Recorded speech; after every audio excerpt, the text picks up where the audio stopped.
Yeah, it's rewind time. If I control rewind, I would want Fortnite and Marquez Brownlee. Howdy, my fellow Americans, and welcome back to the Daily Mail's Decade Rewind. In this video, we'll be covering the greatest events of the 1980s, from President Reagan's inauguration to Michael Jackson's groundbreaking album sales. That being said, let's get started.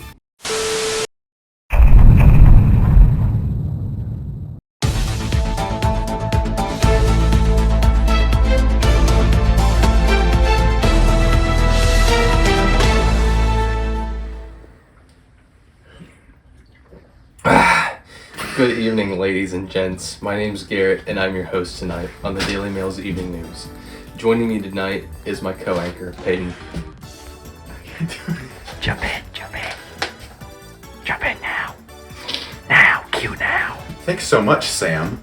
Tonight, the U.S. men's hockey team beat the Soviet-favored men's team 4-3 at the Winter Olympics in Lake Placid. This indicates that they will go to the gold medal game against Finland.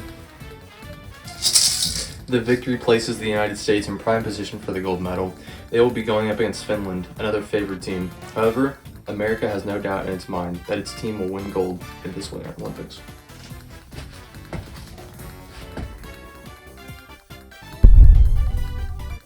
Good morning, America. I'm your host, Ethel. Today, we are unfortunately deviating from our regularly scheduled programming to bring you some breaking news. To you, Miguel. Thank you. Thanks, Richard. Anyways, our reliable sources are reporting that Mount St. Helens in southern Washington state has erupted. We have a field reporter who is reporting to us now. What's the situation like there? As of this moment, the volcano has been spewing great amounts of ash into the atmosphere for hours. One of the sides of the volcano has completely collapsed. According to our sources, earthquakes have been occurring in this area for quite some time. It appears that this event might have been foretold. Thank you, reporter. As for casualties, nothing official has been reported. However, we expect there to be at least some loss of life. We will keep you updated. Hello, America, and welcome to the Daily Mail's ongoing coverage of the 1980 presidential election. Breaking news, as the Associated Press has projected that Governor Ronald Reagan of California will unseat Democratic incumbent Jimmy Carter. Now to President-elect Reagan's victory speech at Los Angeles. The mood in this room is ecstatic. Very rarely is an incumbent president beaten in an election, yet Reagan hasn't accomplished this in a victory landslide. It appears that Reagan has taken the stage now to claim victory. Let's go to our live feed. Let me just say first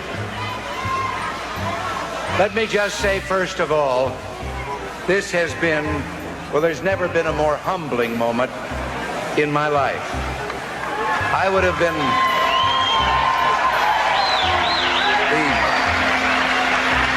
not only humbled by the extent of what has happened tonight, even if it had been the cliffhanger that all of us, I think, were expecting, it would have been the same way, but just to have had the support of the people of this country.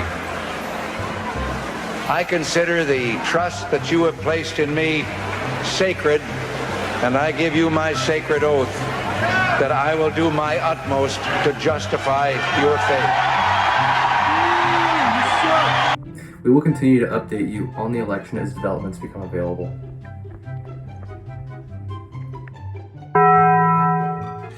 Good morning, America. We come to you with breaking news regarding the Iran hostage crisis, deviating from our coverage on President-elect Reagan's inauguration. To you, Gregory. Thanks, Horatio. The Iranian government has announced that it will be sending all 52 Americans held hostage at the American embassy in the Iranian capital home. This marks a major turning point in the crisis, which began in 1979. Also, it's hard not to acknowledge the timing. Agreeing to release the hostages right as the new administration is being sworn in can hardly be a coincidence. Astute observation, Wendy. I would say that this could signify the Iranian government's willingness to pursue a diplomatic relationship with the new administration. Regardless, we now switch back to President-elect Reagan's inauguration.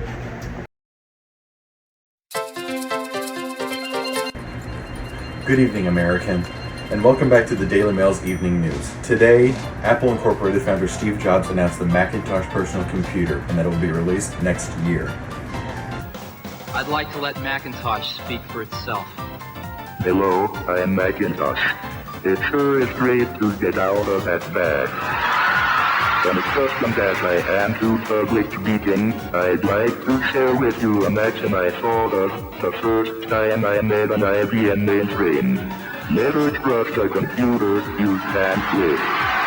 Obviously I can talk, but right now I'd like to sit back and listen. So it is with considerable pride that I introduce a man who's been like a father to me, Steve Jobs.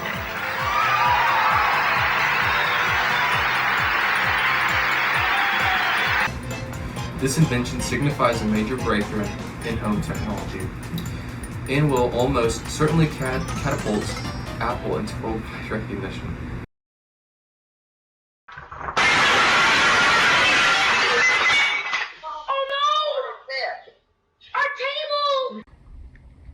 Welcome back to the Daily Mail's coverage of the 1984 election.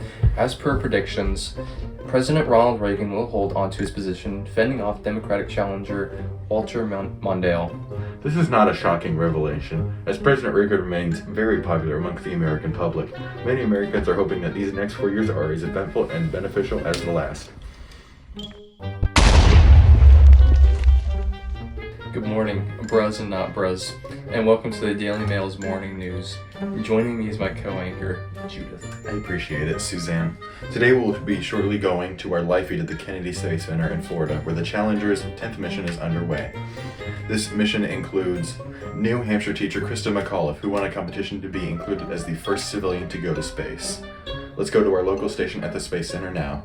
SRB hydraulic power units have started. T-minus 21 seconds, and the solid rocket booster engine gimbal now underway. T-minus 15 seconds. T-minus 10, 9, 8, 7, 6. We have main engine start. 4, 3, 2, 1, and liftoff. Liftoff of the 25th Space Shuttle mission, and it has cleared the tower. Control program. Roger, roll, Challenger. Good roll program confirmed. Challenger now heading down range.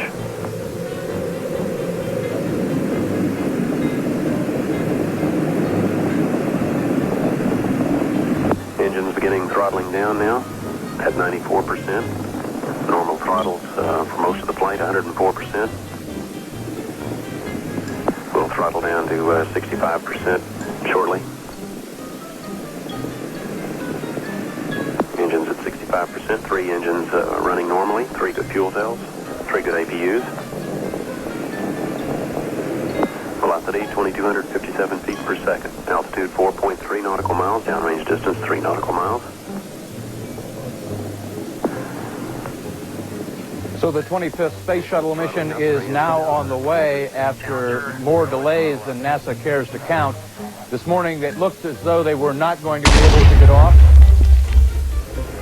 1 minute 15 seconds. Velocity 2,900 feet per second. Altitude 9 nautical miles. Downrange distance 7 nautical miles.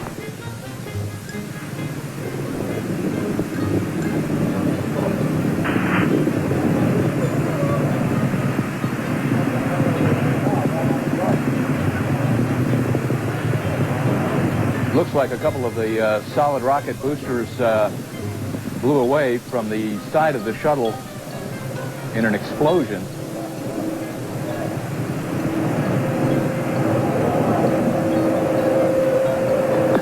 Flight controllers here looking very carefully at the situation. Obviously a major malfunction. Greetings, y'all, and welcome back to the Daily Mail. Business as usual today as President Reagan prepares to deliver his speech at the Berlin Wall in West Berlin. Tell me, what do you make of this situation? I think the speech will decide how President Reagan handles relations with the Soviet Union in his last few years as president.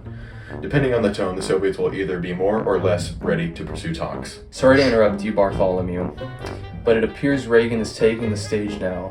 Let's go to a reporter in West Berlin. That's the fireplace. There is one sign the Soviets can make that would be unmistakable, that would advance dramatically the cause of freedom and peace. Mr. Gorbachev, open this gate. Mr. Gorbachev, tear down this wall. What a great speech. Wow. Hey, bro, you got a phone call. Good day, evening, morning, afternoon, morning, evening, Daily Mail viewers. Some big news has aroused tonight. George H.W. Bush has been elected our next president. My co-anchor will cover more on that now. To you, Bruce. This is some baloney. We all know who should have won. The oh so great George H.W. Bush has won the 1988 election. He has won over 40 states and taken the lead against challenger Mike Dukakis. The next 4 years look bussin', folks. 朋友是一个坚韧不拔的纪录片。 Welcome back to the Daily Mail viewers today. Today reports are coming in U.S. troops have invaded the Central American country of Panama, reporting on the situation with our field report.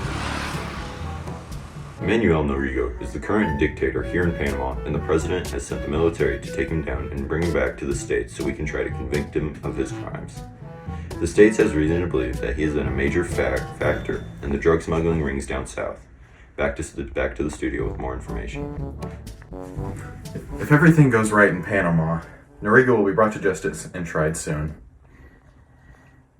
I agree.